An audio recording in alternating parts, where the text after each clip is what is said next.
Hey, I'm Diana Taurasi from the Phoenix Mercury, and you're listening to the 3-Point Conversion Radio.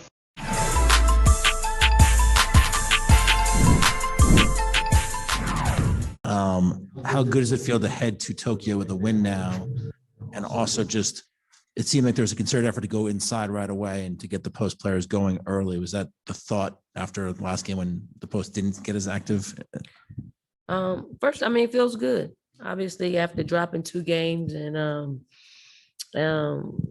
putting us in an unfamiliar feeling, to come out and play the way we did on both sides of the basketball was great. We shared it. We got our bigs the ball, made a concerted effort to do that. And then we found ourselves just hitting more shots from the outside. But when you're sharing it as well as we shared it, I think we had 32 assists on 35 field goals. I think everybody in that locker room must feel good about just being able to impact the game in a lot of different ways. You know, with the assists or the hockey assists, it all matters. Coach Steve Vermate with Redline Editorial. Everything just seemed to be crisper right from the get-go. Is that just, can you just attribute that to sharing the ball better, or was there something that you saw from Australia and worked in practice yesterday and executed today? I mean, a little bit of all those things. You dropped 2 games. You know, you got some of the fiercest competitors in the locker room, unfamiliar feeling. We had a good practice yesterday when we got a chance to work on some things, sharing the basketball and moving the basketball from side to side, and also just getting the ball to our bigs. And once we played inside out, we just got into a rhythm that really helped us throughout the game. Dawn, you were saying that you might have a little concern about 3-point shooting, but today we had 9 spread out amongst several players. Was this a case of, you think, people just feeling their shot a little bit better today? I feel like we move the needle and we're a lot more connected.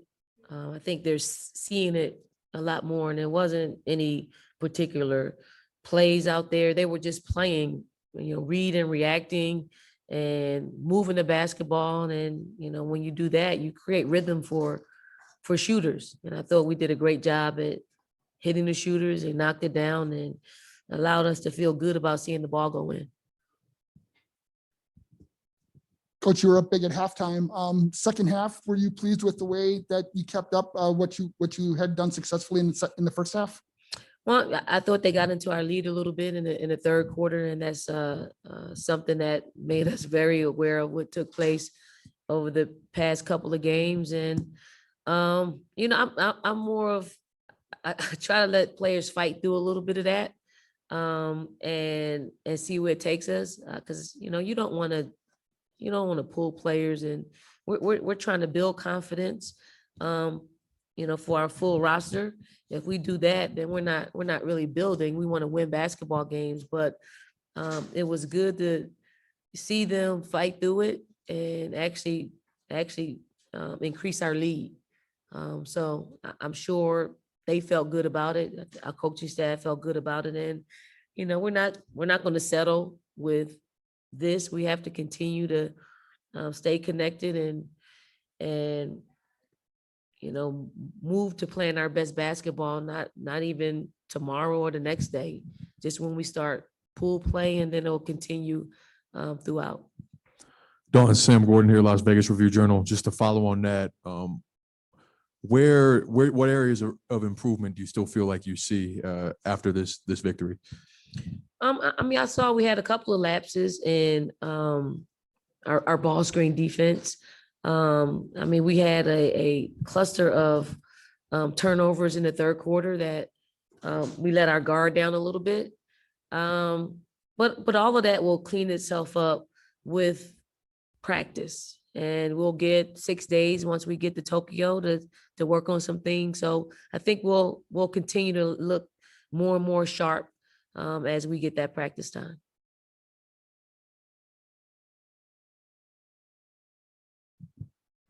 Coach, do you relax a little on the flight? Is sort of like your last time to relax, or are you going to be grinding over film on the flight? Like, how do you preparing for, I know you've had several long trips like this, but how do you prepare now with just a little bit of time before you really get into the fire, if you will?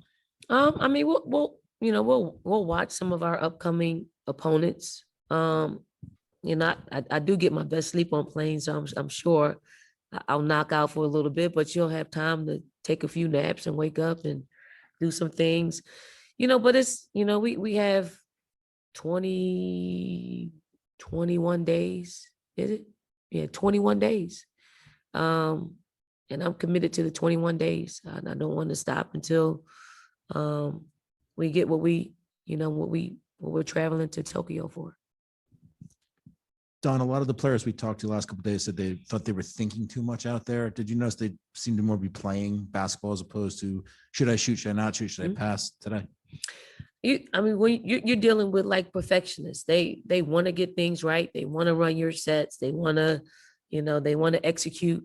And I think that was probably the thing that they were hesitant about. Maybe they don't know them as well as they would like. So they're just second guessing and just taking the rhythm out of the flow of our offense. Today, we just really concentrated on just playing, spreading the floor out.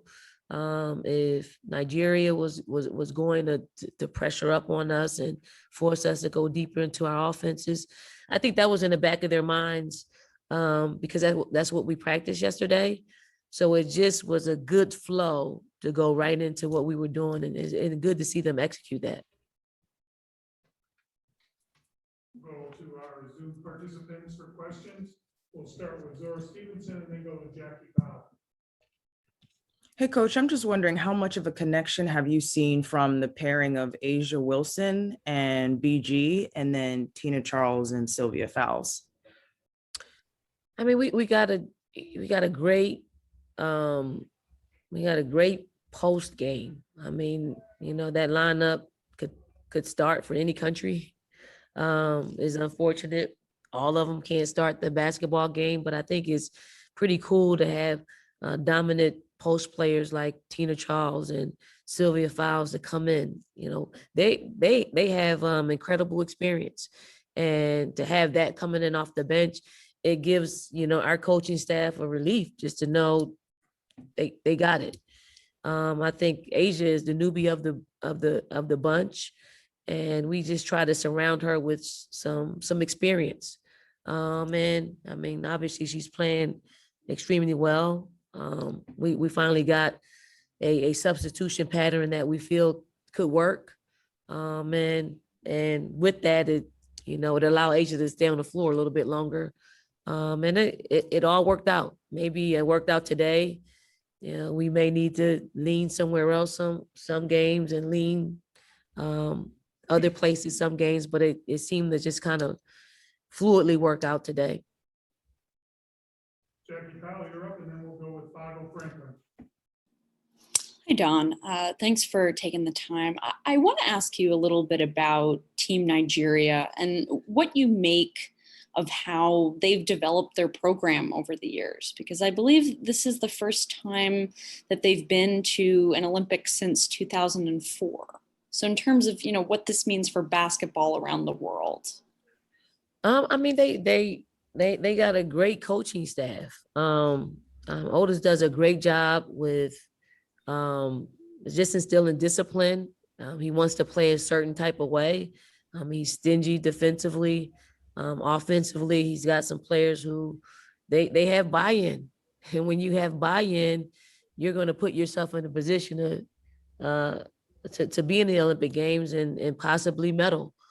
So I think it's great for all of basketball. I mean, I've actually been fortunate. One of my former players is on the Nigerian team. I don't know if she'll play, but she's on there, and she's very, very proud. They're very proud for people that are not just happy with being one of just a participant. They want a medal, and they play that way.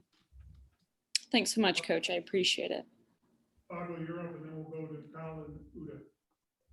Hey, how you doing, Coach? Talk to me a little bit about the progression of BG and how comfortable she's getting with finding her shot these last two games. I mean, BG is, she's a staple in USA basketball. I mean, there's no one like her in the world. I mean, she gives us a presence on both sides of the basketball. And I've been fortunate enough to work with her from the last Olympic Games to this one. And there's much improved. Once we get her the ball, make a concerted effort to give her the ball, there's a high chance that she's gonna impact the game in a positive way. Thank you, Coach. Colin, you're up, and then we'll finish with Cheryl Collard.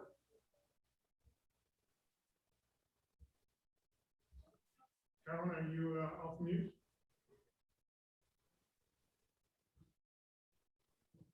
Okay, Cheryl, why don't you go ahead, please? Is that Hi, me? Coach. Hi, Coach. My question is about the moment you had with Ruthie Bolton post game and with her helping out with coaching Nigeria. I mean, you've known her for years. You've played with her on this level when you guys were on the USA team. What does she bring to this level, and what advantages does she impart to the Nigerian team in helping grow the game? I mean, Ruthie is she a two-time Olympian? Yeah.